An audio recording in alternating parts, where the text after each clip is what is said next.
You want to know what celebrity couples don't have prenups and why you might need one? I'm breaking it all down for you in this video, so make sure you stay tuned.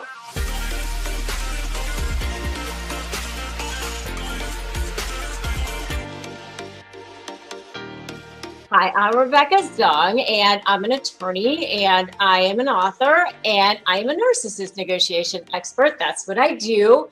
So if you want real tips and tricks on how to powerfully turn the tables on narcissists in a way that allows you to escape unscathed, well, then you want to subscribe to my channel and hit that notification bell. All right, let's talk about which celebrity couples don't have prenups. I recently heard that Bill and Melinda Gates didn't have a prenup, reportedly. Who knows what the truth is?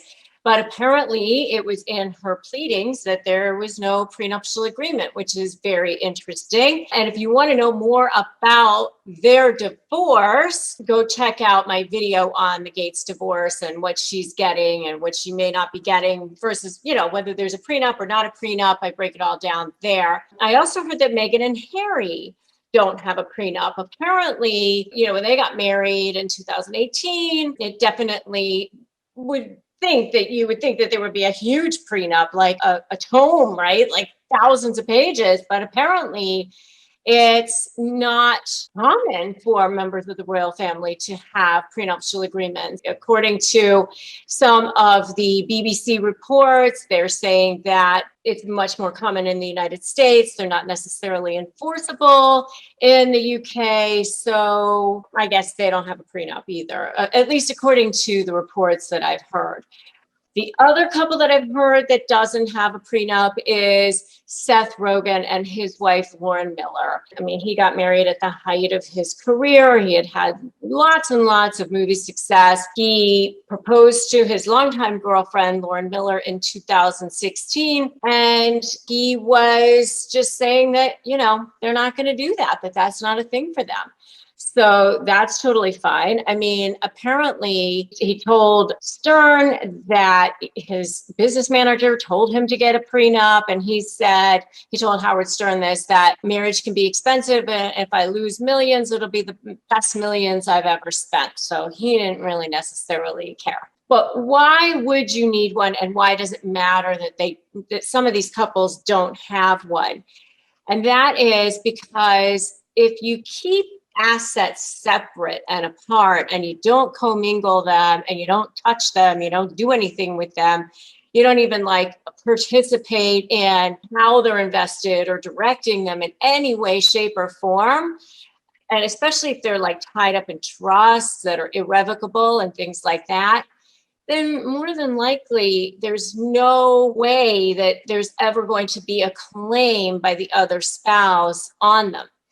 So that's really the key is, keeping your assets and your debts completely separate. Now, I say all of this, definitely consult with a lawyer in your area, in your state, country, or jurisdiction to confirm what I'm saying. But in general, if you keep everything completely separate and apart, then there's really no issue. The other reason why a lot of people don't get prenuptial agreements is if there is what we call parity. Instead of disparity, it's parity, meaning that both parties in the couple have about the same amount in assets. They might have about the same amount in income. They've already got their estate plans up and running and set. And so it doesn't really necessarily matter if they have a prenuptial agreement or not. And I see this a lot with older couples who've maybe been married before and they've already got their estate plan set. They're maybe not even working anymore. So there's no income to deal with. And, the only income might just be passive off of their investments, or maybe it's a pension that was, earned long, long before they got married, something like that. So that is, how some couples get away with not having a prenup at all. Now, there are some couples that do necessarily need one. And one of the reasons might be what kind of the opposite of what I was saying, which is that you have a disparity in incomes or assets. Like one person has way more than the other person. You know, if you're trying to protect a business, for example, that you've owned, you know, prior to the marriage and you're going to continue to work in it, the law in your area might the appreciated value of assets as a marital or community or whatever the word is in your area asset at that point, or at least the appreciated value on it. A lot of times they distinguish between the appreciated value on something that was just passive, you know, like a piece of real estate that you purchased and the value happened to go up in that area, versus the value of a business that the one person went in and worked every day and really contributed to making it worth much more at the time of the divorce than it was at the time of the marriage. So appreciated value can sometimes be distinguished between active and passive. So, you know, you might want to check with a lawyer in your particular area to see if that's the case. The other thing, you know, is commingling of assets or putting, you know, some kind of premarital money into a home for a down payment, something like that. Some states, if you title that home in joint names, it becomes half belonging to the other person.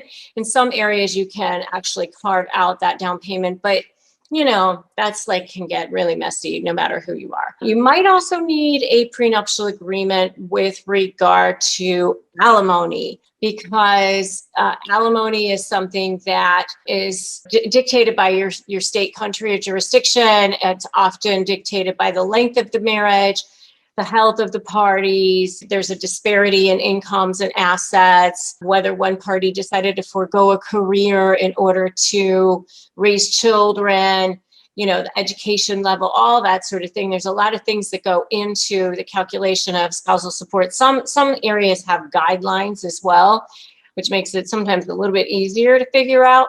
But spousal support is something that can be pre-contracted for, usually in a prenuptial agreement. And remember, I'm just speaking in general terms because, you know, this area is something that you really need to consult with a lawyer in your area on. But spousal support is definitely one of those areas. Anything financial is usually something that you can contract for in a prenuptial agreement. But by the way, you can have a postnuptial agreement too. You know, it just means it's signed after the marriage. And usually there's different requirements with regard to, you know, financial disclosure and things like that. But you just really have to check with a lawyer in your area on that. So what can you usually not contract for in a prenuptial agreement? And that is anything related to children. Usually the judge has the final authority on what's in the best interest of children.